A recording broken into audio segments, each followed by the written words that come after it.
Hi friends, welcome to my channel Dara's Cooking Demo. இன்னைக்கு நம்ம ஒரு நான்வெஜ் ரெசிபி தான் பார்க்க போறோம்.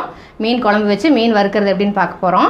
அதுல ஃபர்ஸ்ட் மீன் வறுக்கிறதுக்கு நம்ம வந்து மசாலால மேரினேட் பண்ணி ஒரு 20 to 30 minutes அது ஊறணும். அதனால ஃபர்ஸ்ட் நம்ம மீன் வறுக்கிறதுக்கு என்னென்ன போட்டு மேரினேட் பண்றதுன்னு பார்த்தறலாம். அதுல நிறைய மெத்தட்ஸ் இருக்குதுங்க. இப்போ இது வந்து ரொம்ப ஒரு ஈஸியான மெத்தட். வெறும் ஒரு 5 இன்கிரிடியன்ட் வச்சு நம்ம வந்து இப்போ எப்படி மசாலா பரட்டி வைக்கிறதுன்னு பார்க்கலாம். அதுக்கு தேவையான பொருட்கள் நான் வந்து வஞ்சரம் மீன் எடுத்திருக்கேன், மஞ்சத்தூள், அதுக்கு தேவையான காரத்துக்கு சில்லி பவுடர், சால்ட்டு, இஞ்சி பூண்டு பேஸ்ட்டு, கார்ன்ஃப்ளவர் ஒரு 1.5 டீஸ்பூன் எடுத்திருக்கேன். இது வந்து ஒரு 2 டீஸ்பூனு. நீங்கள் உங்கள் காரத்துக்கு தகுந்த மாதிரி கூட்டவோ குறைக்கவோ செஞ்சுக்கலாம். சால்ட் அதுக்கு தகுந்த மாதிரி. இப்போ எப்படி பரட்டுறதுன்னு பார்க்கலாம். இப்போது ஒரு பவுலில் நம்ம எடுத்து வச்சுக்க இன்க்ரீடியன்ஸ் எல்லாம் சேர்த்துடலாம். மஞ்சத்தூள், மிளகாத்தூள், இஞ்சி பூண்டு பேஸ்ட், உப்பு தேவையானது, நம்ம எடுத்து வச்சுருக்க கார்ன்ஃப்ளவர். இப்போது இதெல்லாம் கலந்துட்டு ஒரு சின்ன பேஸ்ட் மாதிரி பண்ணிக்கலாம். பேஸ்ட் மாதிரி பண்ணிவிட்டு அப்புறம் அதில் மீன் போட்டுடலாம்.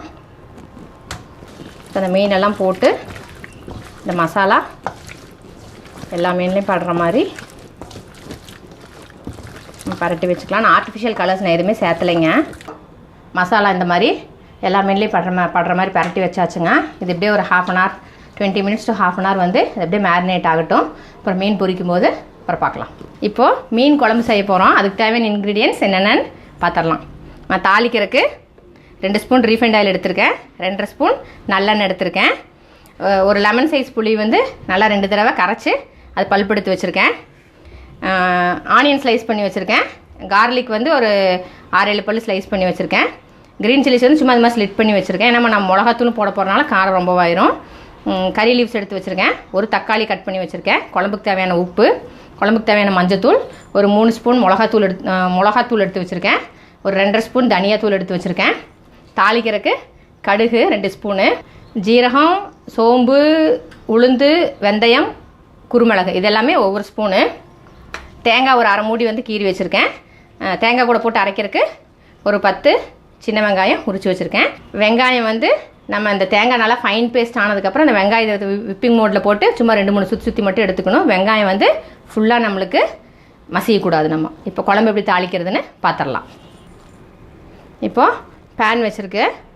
இதில் நான் வந்து 2 ஸ்பூன் ரீஃபைண்ட் ஆயில் ஊற்றிக்கிறேன், 2.5 ஸ்பூன் நல்லெண்ணெய் ஊற்றிக்கிறேன். மீன் குழம்புக்கு நல்லெண்ணெய் தாளித்தா ரொம்ப நல்லாயிருக்கு டேஸ்ட்டு.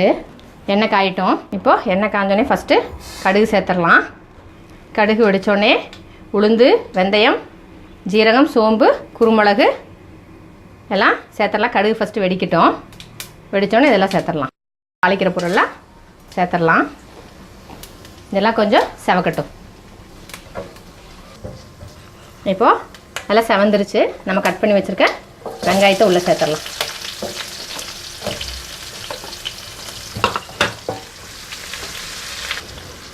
இப்போ வெங்காயம் கொஞ்சம் வணங்கட்டும்.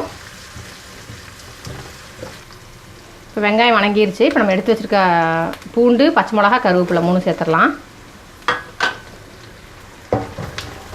சேர்த்து வணங்கினா நம்ம சேர்த்து எடுத்து வச்சுருக்க தக்காளி எடுத்து சேர்த்துடலாம்.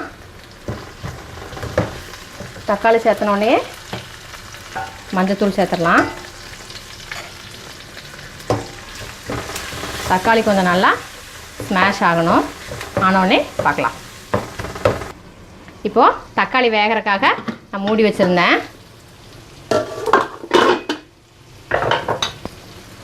இப்போ தக்காளி நல்லா வெந்து குழஞ்சிருச்சு. இப்போ நம்ம எடுத்து வச்சுருக்கிற மிளகாத்தூள் சேர்த்துடலாம், தனியாத்தூள் சேர்த்துடலாம்.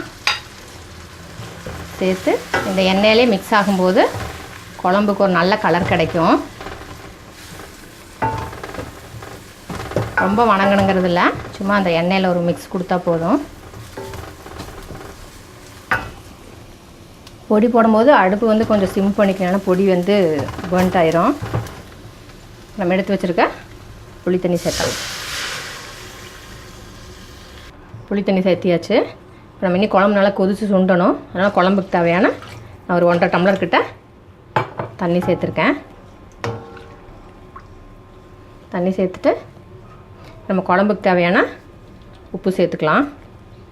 நான் ஒரு 1.5 ஸ்பூன் கிட்ட உப்பு போட்டிருக்கேன். பார்த்துட்டு பத்தலைன்னா அப்புறம் நம்ம திருப்பி நம்ம சேர்த்துக்கலாம். நம்ம இப்போ குழம்பு நல்லா கொதிக்கிட்டு நான் மூடி வைக்கிறேன். அதுக்கு இப்போ குழம்பு கொதிக்கிறதுலாம் நான் வந்து தேங்காய் அரைக்க போகிறேன். நான் வந்து ஒரு 1/2 மூடி தேங்காய் எடுத்திருக்கேன். இந்த தேங்காய் ஃபஸ்ட்டு ஜாரில் போட்டு நல்லா ஃபைன் பேஸ்ட் ஆனதுக்கப்புறம் இந்த சின்ன வெங்காயம் எடுத்து வச்சுருக்கேன். நல்லா வாஷ் பண்ணிவிட்டு வச்சுருக்கேன். இது வந்து தேங்காய் நல்லா அரைச்சதுக்கப்புறம் இது கடைசியில் போட்டு விப்பிங் மோடில் சும்மா ஒரு 2 சுற்று மட்டும் சுற்றிட்டு எடுத்துடணும். எடுத்துகிட்டு வந்து பார்க்கலாம். இப்போது குழம்பு நல்லா கொதிச்சு சுண்டிடுச்சுங்க. எண்ணெயெல்லாம் நல்லா பிரிஞ்சு வந்துருச்சு. இப்போ நான் அரைச்சி வச்சுருக்கிற தேங்காவை இதில் சேர்த்துடலாம். தேங்காய் ஊற்றினா குழம்பு இன்னும் கொஞ்சம் கெட்டியாகும். ஒரு 5 நிமிஷம் நல்லா கொதிக்கட்டும் குழம்பு. இப்போது தேங்காய் ஊற்றி குழம்பு நல்லா கொதிச்சிருச்சுங்க. இந்த எண்ணெயில் நல்லா பிரிஞ்சு வந்துருச்சு. இப்போ நம்ம எடுத்து வச்சுருக்கிற மீன் உள்ளே சேர்த்துடலாம்.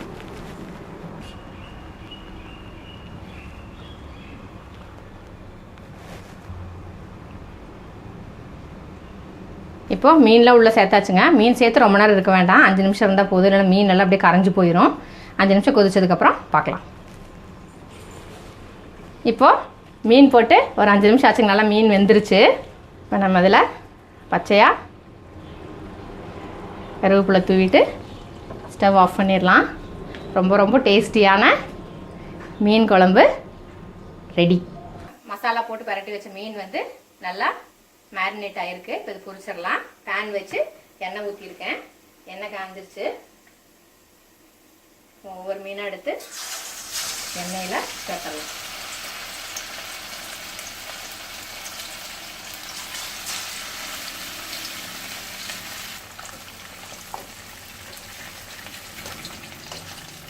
இப்போது இந்த சைடு ஓரளவுக்கு வெந்திருக்குங்க. போட்டுடலாம்.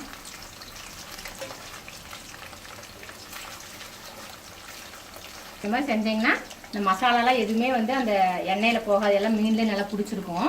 நல்லா டேஸ்ட்டாக இருக்கும். நிறைய மெத்தட்ஸ் இருக்கு. ஆனால் இது வந்து ரொம்ப சிம்பிளான ஒரு மெத்தட். வேறு 5 இன்க்ரீடியன்ஸ் வச்சு நம்ம மீன் ஃப்ரை பண்ணுறது ரொம்ப சிம்பிளாக ரொம்ப டேஸ்ட்டான மெத்தட். இது ட்ரை பண்ணி பாருங்கள்.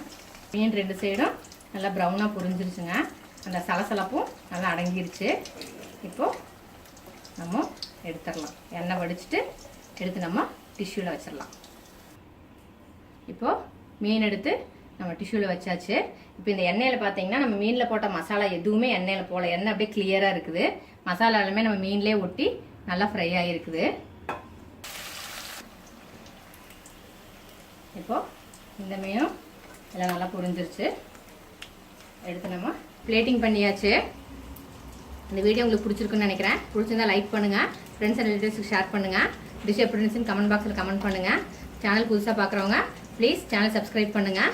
இன்னொரு வீடியோவில் நான் உங்களை மீட் பண்ணுறேன். Until then, stay blessed and be happy always. Thank you.